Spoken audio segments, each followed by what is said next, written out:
أبي أحمد وحسن شيخ محمود هردق حجال يابل كنا أمر إنه حريرك أجر دولة مصر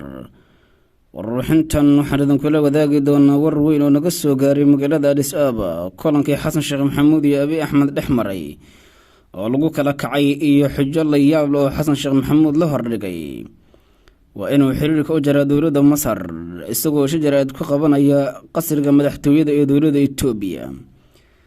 ويا بيا حسن شيخ محمود وحنا قرك أسرني هي نوسقصه ولا مقالة أديس آبا الشجرية والروحنتن وكفى في الدنيا مال بكتر المقال كغبت فلذن ولا وذاك الرتيدين وهاجن كبل لعبهم والد وينها قربا كنول والد كفايديسو فرصدان ubadkaaga gee maxadkan ay ka baranayaan barashada quraanka kariimka iyo culumta shariicada islaamka waana maxad ku furan 24 saacadood iyo 7 maalmood oo usbuuca waxaana ubadka loo dhigayaa barashada quraanka kariimka barashada akhriska higaada luqadda carabiga barashada afkeena Soomaaliga iyo barashada culumta shariicada islaamka sida kutubta fiqiga xadiiska iyo tafsiirka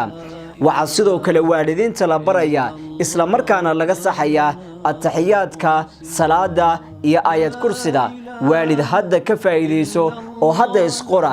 maxadka tartiilul qur'aan online oo ah dugsi fac weyn oo ay sanad kasta ka qalin jabiyaan ardayda kala duwan ee caalamka ku nool ballanteenu waa inaynu hore u xiriirno maxadka tartiil qur'aan online kulan magaalada Addis Ababa ka dhex maray Xasan Sheekh Maxamuud madaxweynaha Soomaaliya iyo ra'iisul wasaaraha Itoobiya Abiy Ahmed ayaa u eg inuu fashil marraba kadib markii dowladda Itoobiya ay la soo baxday shuruudo la yaab leh oo Xasan Sheekh Maxamuud uu ku dhici la'yahay dowladda Itoobiya ayaa wafdigii Xasan Sheekh Maxamuud ku amartay inay si degdeg ah raaligelin uga bixiyaan la kulankii ay la kulmeen madaxweynaha waddanka Masar isla markaana Xasan Sheekh Maxamuud uu warbaahinta hor istaagay raaligelin ka bixiyay arrintaas xiriirkan u jara dowladda Masar isla markaana ay caday dowladda Soomaaliya mowqifkeeda ku aadan biyo xireenka iyada oo dhiirigelinaysa dowladda Itoobiya inay biyo xireenkaasi dhisto siday wararka nagu soo gaarayaan kooxda Xasan Sheekh Maxamuud oo arrintaas ay ku noqotay fajiciso ayaa sheegay inay ka fikirayaan iyadoo dowladda Itoobiya ay ku wargeliday labadaas mid inay soo galaan waa inay diyaaradii keentay ku laabtaan iyo inay si degdeg ugu dhawaaqaan inay xiriirka u jartay dowladda Soomaaliya dowladda Masar isla markaana ay raaligelin ka bixinayso wada hadalka ay la qaateen madaxweyne Cabdifataax Siisi arrintan warbaahinta loo soo dusiyay ayaa hadalhayn ballaaran ka dhex wartay baraha bulshada iyadoo ay noqotay mid si weyn bulshada Soomaaliyeed ay ula fajacday waxa ilaa ay hadal la garanayaa sababta Itoobiya iyo xujadaasi ugu xirtay dowladda madaxweyne Xasan Sheekh Maxamuud iyo ujeedada gaarka ay ka leedahay arrintan xoog kala duwan ayaa waxay sheegayaan in dowladda Itoobiya ujeedada ugu weyn ay arrintan ka leedahay ay tahay in xukunka Xasan Sheekh Maxamuud banaanka la keeno aragtidooda ku aadan موقفka dagaalka ka dhaxeeya dowladaha Masar iyo Itoobiya ee ku qotoma sida loo maareynayo arrinta biyo xireenka webiga Nile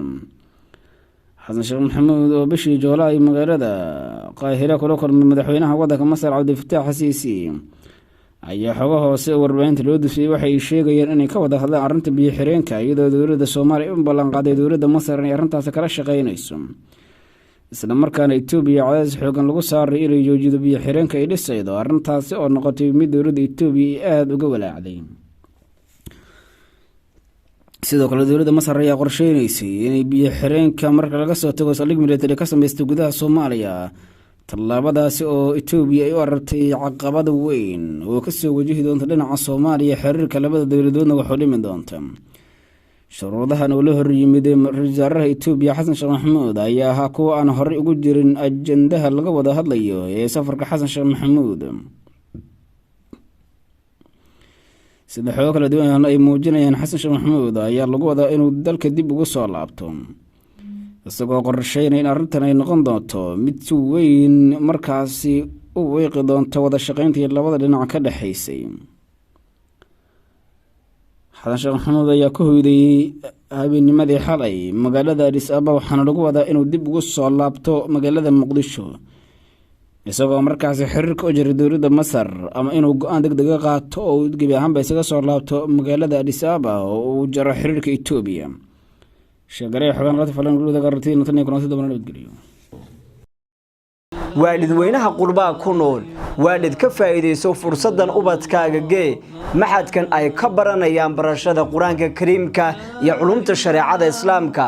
waana maxad ku furan 24 saacadood iyo 7 maalmood oo usbuuca waxaana ubadka loo dhigayaa barashada quraanka kariimka barashada akhriska higaada luqadda carabiga barashada afkeena Soomaaliga iyo barashada culumta shariicada islaamka sida kutubta fiqiga xadiiska iyo tafsiirka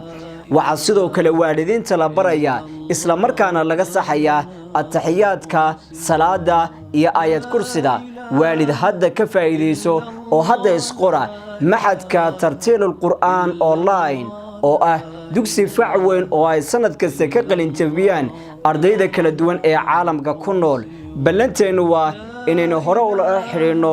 maxadka tartiil qur'aan online